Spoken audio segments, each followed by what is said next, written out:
Today I will be presenting my persuasive speech over the stoppage of the death penalty.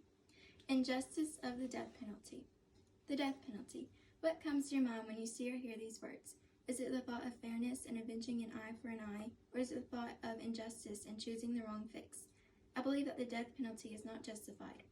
Also, I do believe that we could possibly replace the death penalty someday with much harsher prisons or some other type of punishment with similar likes. Firstly, the death penalty is not justified because innocent people could be wrongfully convicted and executed. Secondly, America is burdened as being one of the top countries to have the highest amount of homicide, so we should do something different about it. Thirdly, the death penalty is not justified because of the racial aspect of it. Killing people is wrong. It makes no difference whether it's citizens, countries, or governments. Killing is wrong. One reason the death penalty is not justified is because of the possibility of innocent people being falsely executed. What would you do if you were the executioner that had killed the innocent person and the actual guilty individual was still on the streets? I think we can all agree that our feelings would include regret, shame, and guilt. David Brooke brings us to the attention that there have been cases where wrongful executions of guiltless people that have happened to this day. We are provided with a couple of actual cases involving the unreasonable punishment of unguilty people. Linnell Jeter, an African-American male, was proclaimed guilty of armed robbery and he was incarcerated for 12 months of his 15-year life sentence.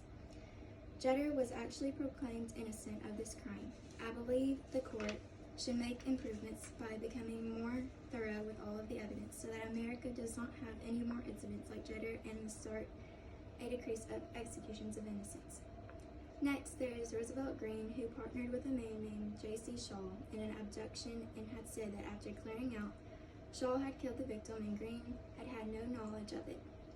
We do not know exactly if he was truly being honest because he was treated unfairly by not having the chance to participate in a lie detector test, and therefore his execution was still planned out with electrocution.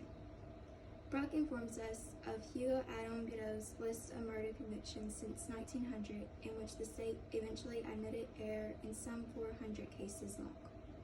These real-life cases and the information regarding the mistakes of homicide sentences provides us with great examples of how innocent people can be unjustifiably put to death. Also, how there have been many known mistakes regarding the executions and nothing has been done to change it. Additionally, America is burdened as being one of the top countries to have the highest amount of homicide. According to Koch, in America, the murder rate climbed 122% between 1963 and 1980. And a study at MIT showed that based on 1970 homicide rates, a person who lives in a large American city ran a greater risk of being murdered than an American soldier in World War II ran of being killed in combat. Both of these informational quotations provides us with statistics proving that the killing has increased and that America has become a more dangerous and less safe country than it once was.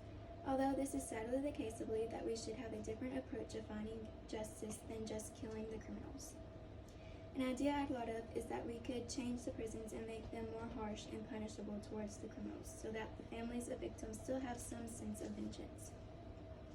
I know that centuries ago they had the death penalty, beginning with public hangings, but it seems to me that they have made little to no effect, especially since the United States murder rate is staggeringly high today. Also, we need to find more beneficial ways of proving that someone is actually guilty so that every individual is treated equally. In the last part of the Pledge of Allegiance, we are provided with the words, "and justice for all." We should carry out the actions that show that our country does provide justice and fairness to its citizens. Thirdly, the death penalty is not justified because of the racial aspect of it. Ernest Knighton, an African-American male, was convicted of robbing and murdering a petrol station owner. Knighton was sentenced to death by electrocution. Brock informs us that it is the sort of crime that very rarely results in a death sentence. He also gives us many factors that could have resulted in the unfairness of Knighton's case. Those factors include he was African American, his victim and all 12 members of the jury that sentenced him were white, and his lawyer presented no evidence on his behalf at his Senate's hearing. Knighton's case is certainly not the act of justice we want to see in the United States of America. Knighton should have been treated equally and justifiably, and we as a country need to put our efforts into treating every individual equally. One thing is clear, Ernest Knighton was picked out to die the way a fisherman takes a cricket out of the bait jar. No one cares which cricket gets impaled on the hook.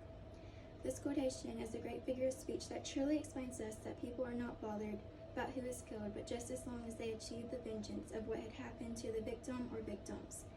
Basically, they just want someone to blame. Koch provides us with the true meaning of justice, which is that justice requires that the law be applied equally to all. In conclusion, the death penalty is not justified. The first reason is because innocent people may be put to death, and we should not have such mistakes made in the United States of America. The second reason is that as the homicide rates of our country is one of the highest, it proves us that the use of the death penalty is not making any improvements among the criminals' actions. Additionally, instead of using the death penalty, we could enforce harsher punishments within the prisons. Lastly, the racial view of the death penalty is very unjustifiable, especially towards African Americans like Ernest Knighton's case. Overall, the death penalty is not reasonable, and we should come together to help make changes to the system to create justice and equality for every individual. Now let us go back to the question of what comes to your mind when you see or hear the words death penalty. Is your view still the same, or has it changed? Killing people is wrong. It makes no difference whether it's citizens, countries, or governments. Killing is wrong. And I would like to thank my audience for being here today.